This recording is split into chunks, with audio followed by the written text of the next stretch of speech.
I'm going to be talking today on a topic. I presented this as a paper at the Whitehead conference that was held in Claremont this summer. And I'm going to just kind of give you a brief taste, a sample of what that kind of larger presentation was there. And a lot of what I'm going to be talking about, the presentation just has the simple title right now of Whitehead and Archetypal Cosmology. And a lot of what I'm speaking about has really arisen in conversation with Matt, who's the great Whiteheadian scholar in my life. And these ideas have really arisen between us, so he's very much co-author of this presentation.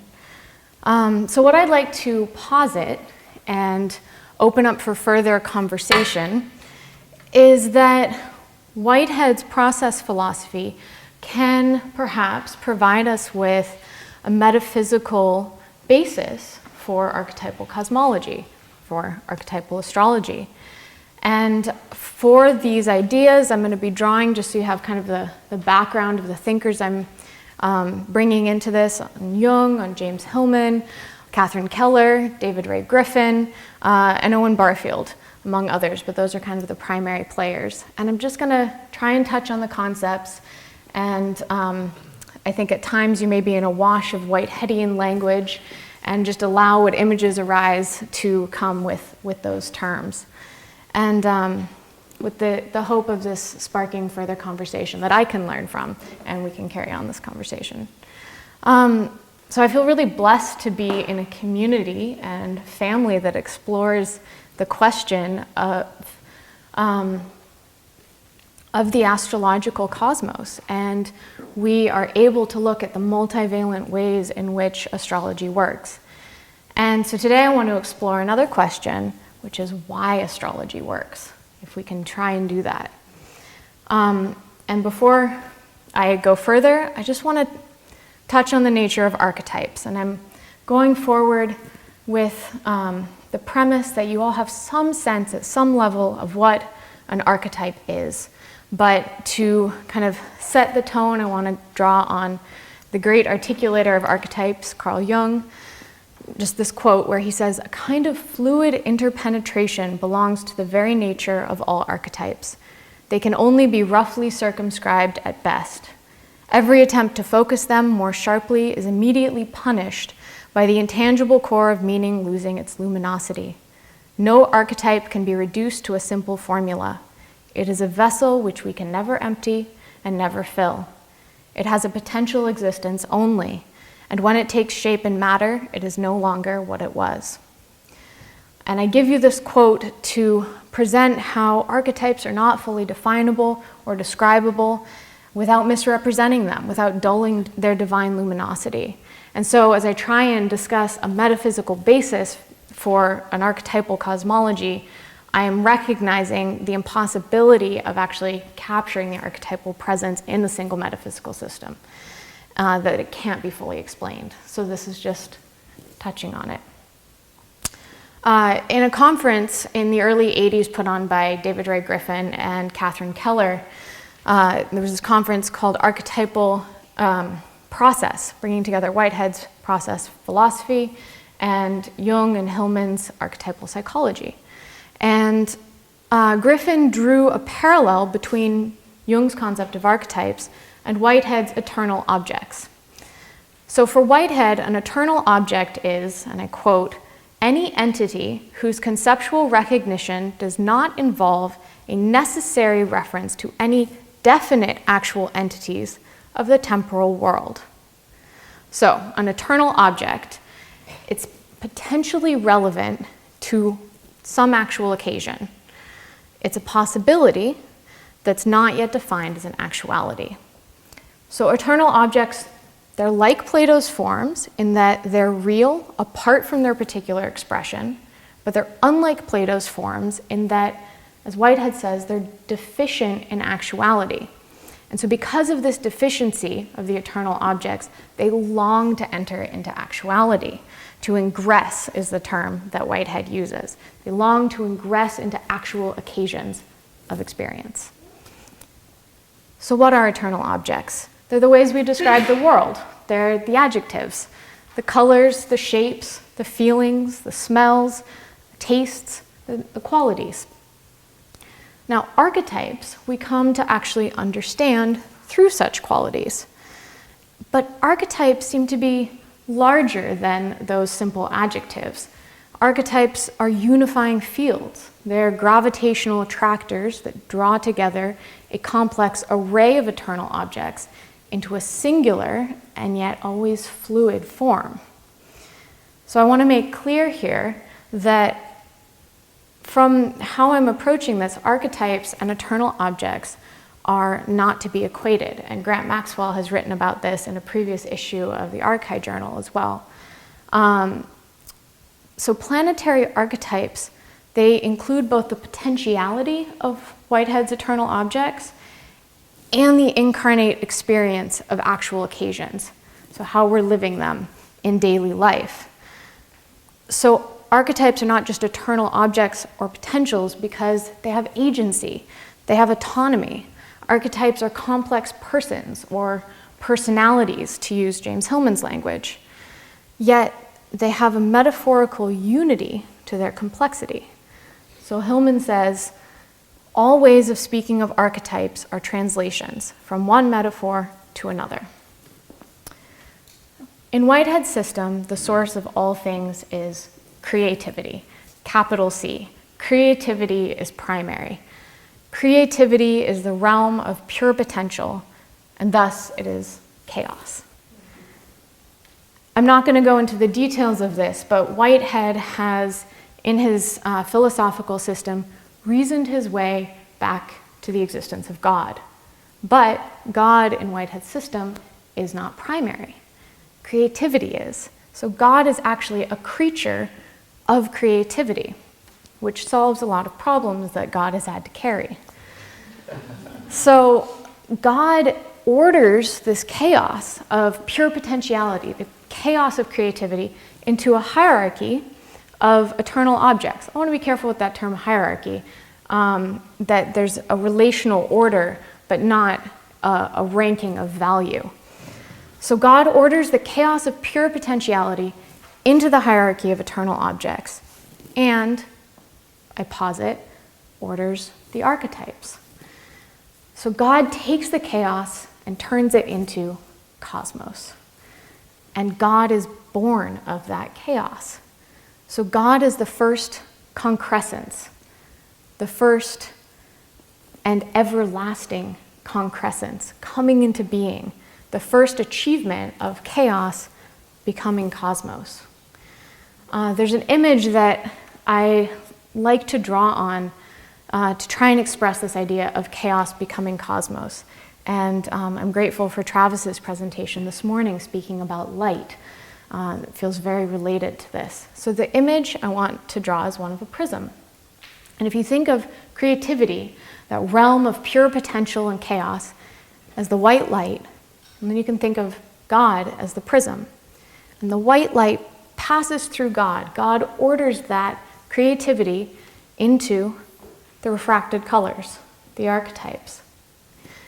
But within the band of light that is each of those colors, there's an infinity of shades that are at play within each one. And so you can think of that like the archetype of Venus. Every shade of, let's say, green, every shade are all the possibilities of what Venus could ingress as. Or all the shades of blue are all the possibilities of how Neptune could enter into incarnate reality.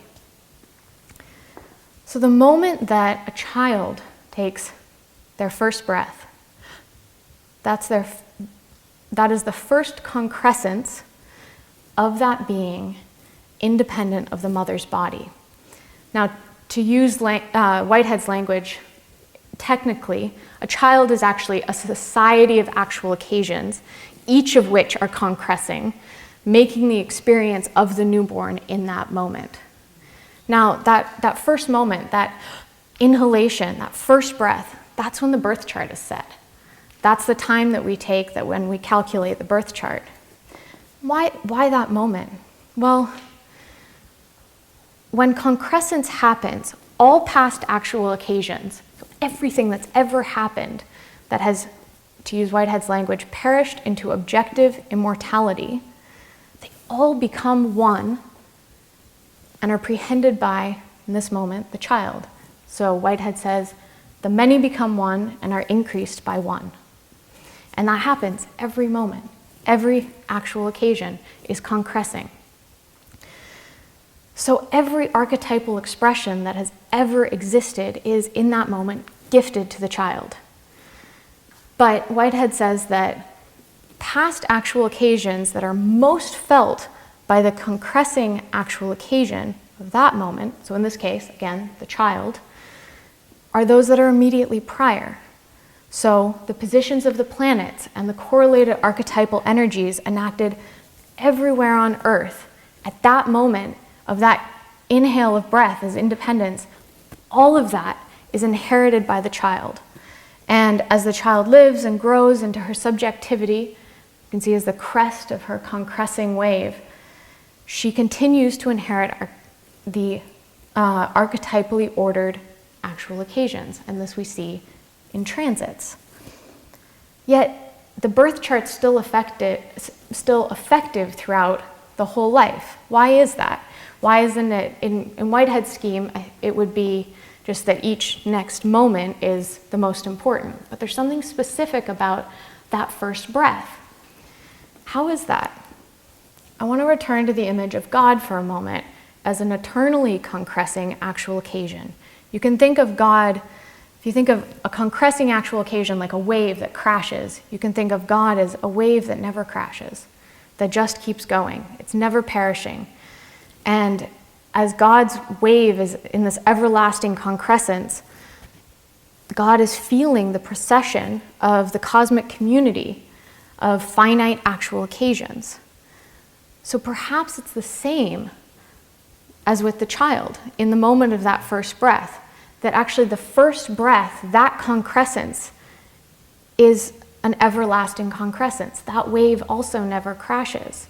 And so each preceding concrescence, unfolding transits, takes place within the gestalt set by that first concrescence. And that's how transits to the birth chart can be experienced by the individual.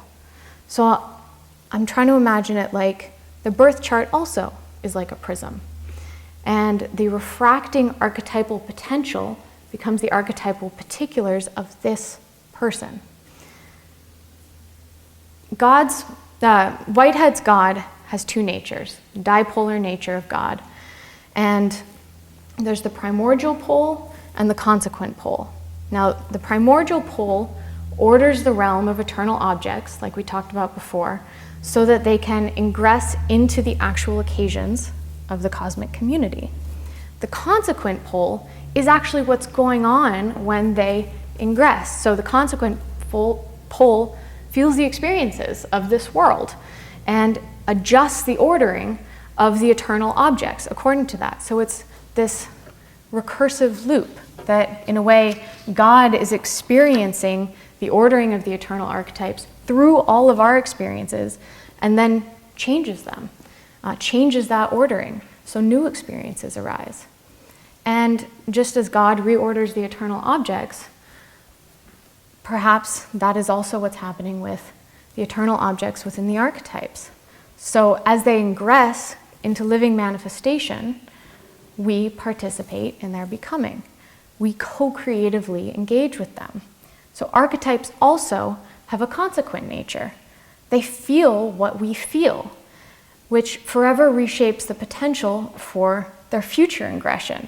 So basically, the way we live and co-create with the archetypes forever reshapes and continues to reshape how they will manifest later in our lives and then in the lives of future generations.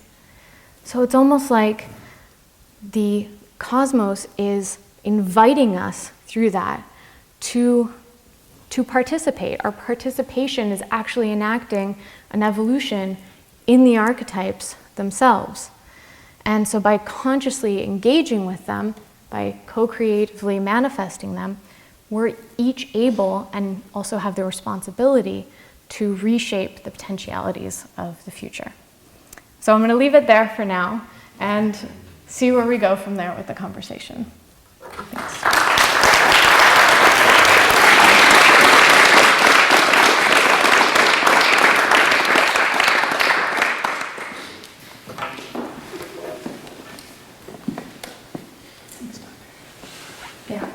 So you presented first time at Claremont.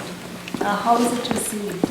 Considering that it's not like PCC or CIS. Yeah. So when you talk about archetypes and a Western scholar, mainstream Western scholar like Whitehead, he spoke about it. So how was it taken? Well, I'll just say the conference was huge. There were 82 tracks, and we were in one of those tracks. And I was wonderfully cushioned by a PCC-filled audience. So all of my fears going into it, thinking that I was going to have things thrown at me and I would be ridiculed, didn't happen. And I had a very supportive audience that I could engage with a lot of familiar faces and a few unfamiliar faces who I was able to dialogue with there. And the longer portion of the talk was drawing why I was even bringing archetypal cosmology into the discussion. So I was speaking to Whiteheadians, or at least that's what I kind of had in mind, and justifying to them why I was bringing in archetypal cosmology. And it was really Hillman that kind of set the stage for that. So there was this conference in '83 at the same university, and he was the one who said that we need a metaphysics for archetypal psychology. He had thrown out Jung's metaphysics to, as he said, save his psychology, but realized metaphysics is always operating, whether you're conscious of it or not. And so he wanted to draw on this term cosmology that he could connect with Whitehead, and cosmology being a worldview, and cosmology being, of course, related to the astronomical bodies. And so Hillman provided kind of my gateway into feeling like it was safe to speak at Claremont about this subject.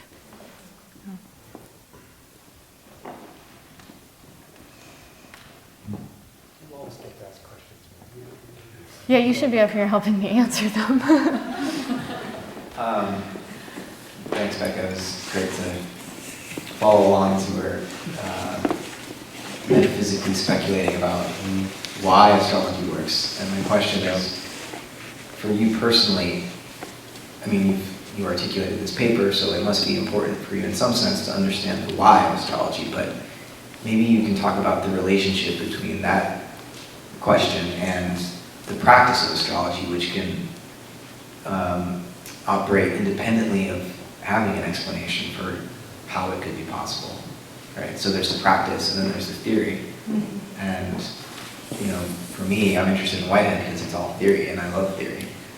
I love the theory of practice, even. It's great. But how do you differentiate the two, and why is it becoming important for you in this work to try to understand why it works? I almost want to answer that question backward, because it's in engaging, really this was my way to try and understand Whitehead. And so it was that with the practice of astrology that I could try to understand what Whitehead was saying, and then realizing again and again how much what he was saying fit what seemed to be happening in the practice and engagement with how transits manifest every day and throughout our lives and in world events and so on. So it's almost like the practice drew me into the theory. And that's probably why so many of the ideas here arose between us, because you're coming with the theory. I feel like I'm not fully answering you, so.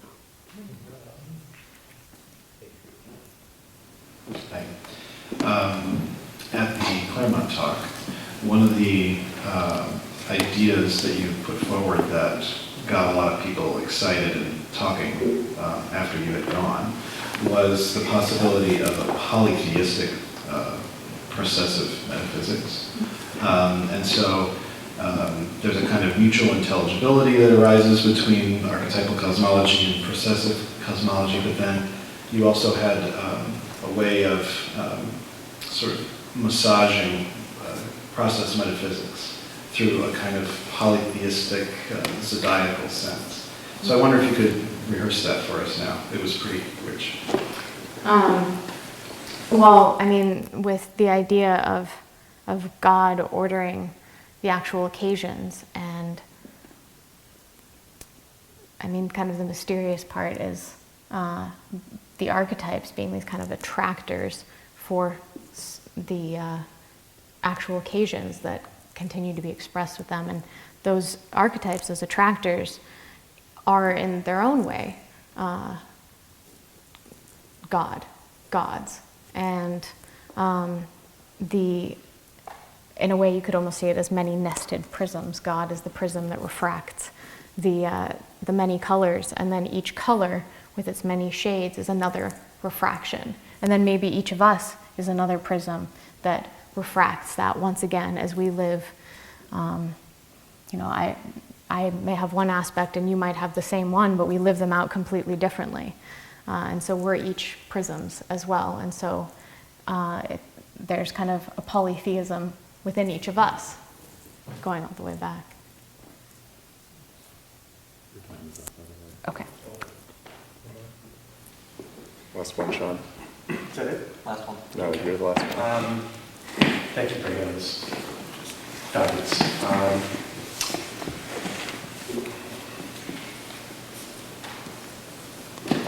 Maybe I don't know Whitehead well enough, but it seems that Whitehead's metaphysics of process, you're doing so much in understanding how archetypal, to articulate an archetypal process based on Whitehead.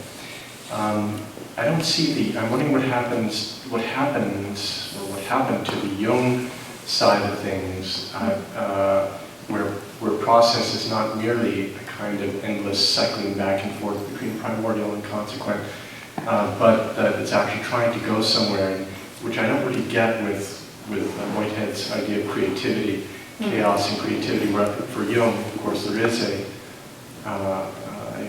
sensed telos in world historical terms and so on. Is there any teleological dimension that you're intuiting that you can get out of the encounter between Whitehead and archetypal cosmology? I'll start by saying I don't have an answer. It feels overwhelming to try and give an answer, but the kind of dialogue between the primordial and consequent natures seems not so much cyclical as spiralic. And what I was attempting to touch on with the idea of us participating in that evolution is that the reordering of the eternal objects, the reordering within the archetypes of those potentials, it's always new because of what we're doing. And so there is kind of, there is this movement forward in a certain way with that it's not just back, forth, if that helps answer. We can hear you as Robert, I have to say.